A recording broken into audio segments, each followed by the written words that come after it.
लोकतंत्र का बहुत बारीकियों के साथ विवरण मिलता है। साथियों, तमिल संस्कृति में ऐसा बहुत कुछ है जिसने एक राष्ट्र के रूप में भारत को गढ़ा है, आकार दिया है। जैसे हमारे चेन्नई से 70 किलोमीटर दूर 70 किलोमीटर दूरी पर कांचीपुरम के पास तिरुमुक्कुडल में वेंकटेश पेरुमाल मंदिर है। चोल साम्राज्य के दौरान बना ये मंदिर भी करीब करीब 1100 साल पुराना है।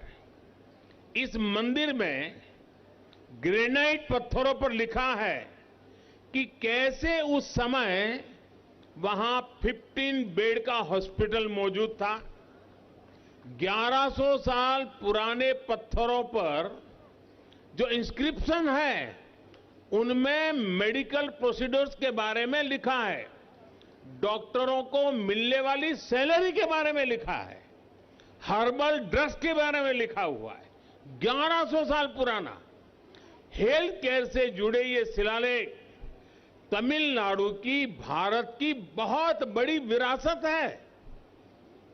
साथियों, मुझे याद है कुछ समय पहले जब मैं चेस ओलंपियाड के उद्घाटन के लिए तमिलनाडु गया था, वहां मैंने तिरुवारूर जिले के प्राचीन शिव मंदिर का जिक्र किया था। यह बहुत प्राचीन चतुरंग वल्लभनाथर मंदिर चेस के खेल से जुड़ा हुआ है।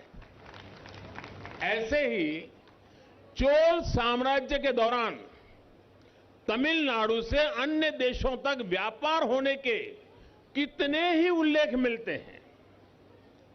भाइयों और बहनों, एक देश के रूप में ये हमारी जिम्मेदारी थी कि हम इस विरासत को आगे बढ़ाते, गर्व के साथ इसे दुनिया के सामने रखते। लेकिन पहले क्या हुआ आप जानते हैं।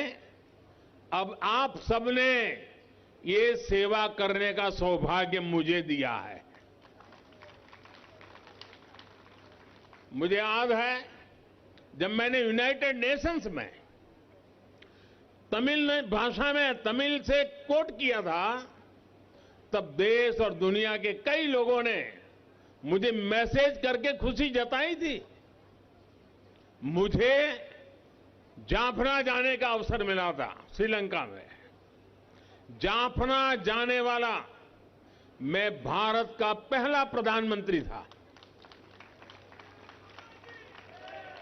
श्रीलंका में तमिल कम्युनिटी के वेलफेयर के लिए वहां के लोग लंबे समय से मदद का इंतजार कर रहे थे। हमारी सरकार ने उनके लिए भी कई काम किए। तमिल लोगों को घर बनाकर दिए। जब वहां गृह प्रवेश का समारोह हो रहा था, तब एक बड़ा ही दिलचस्प आयोजन भी हुआ था। जैसे तमिल परंपरा है, गृह प्रवेश से पहले घर के बाहर लकड़ी पर दूध उबालने का एक कार्यक्रम होता है।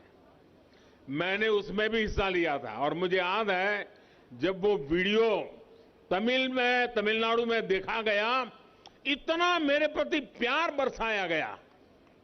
डगर डगर पर आप अनुभव करेंगे कि तमिल लोगों के साथ, तमिलनाडु के साथ मेरा मन कितना जुड़ा हुआ है।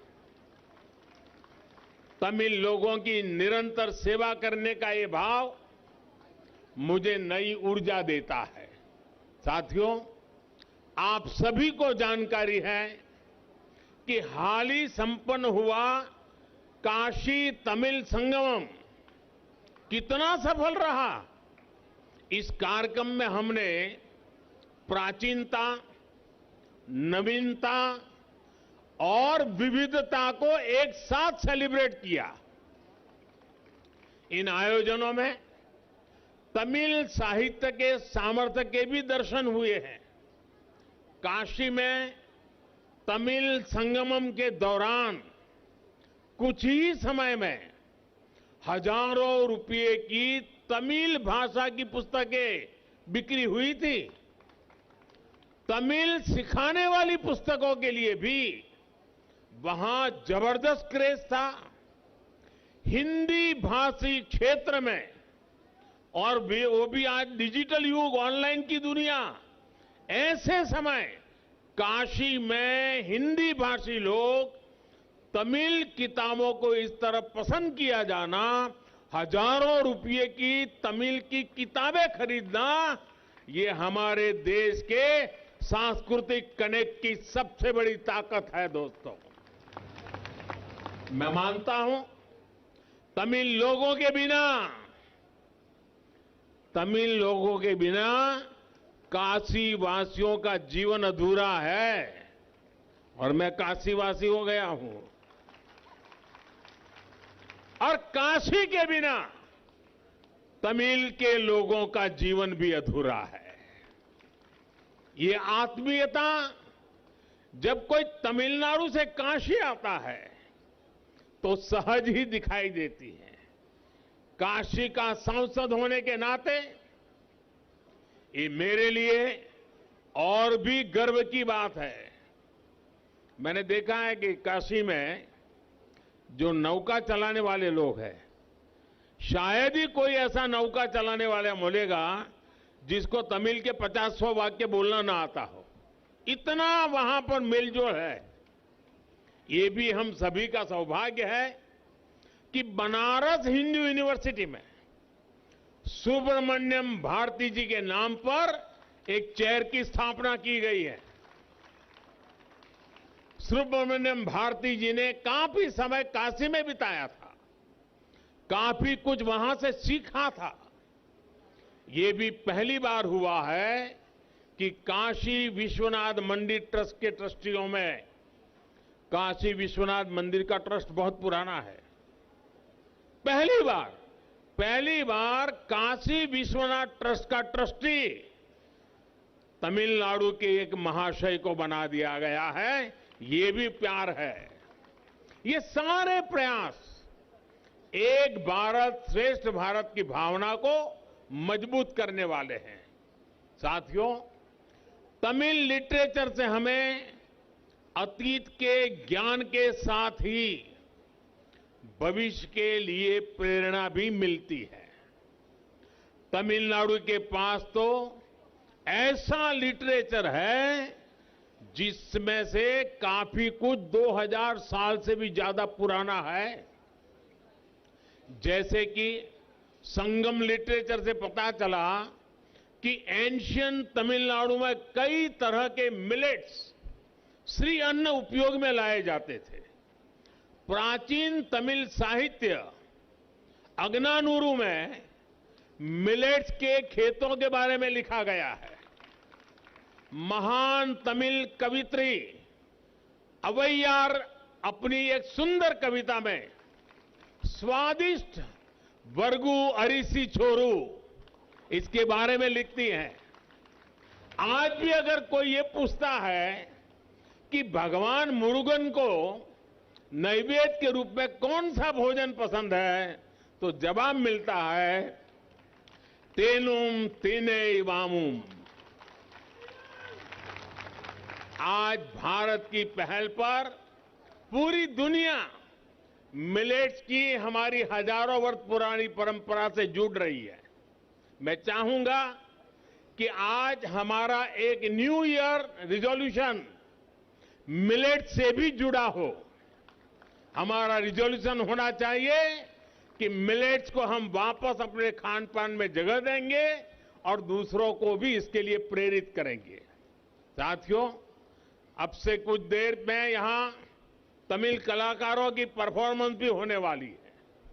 ये हमारी कला और संस्कृति की समृद्ध विरासत का भी प्रतीक है।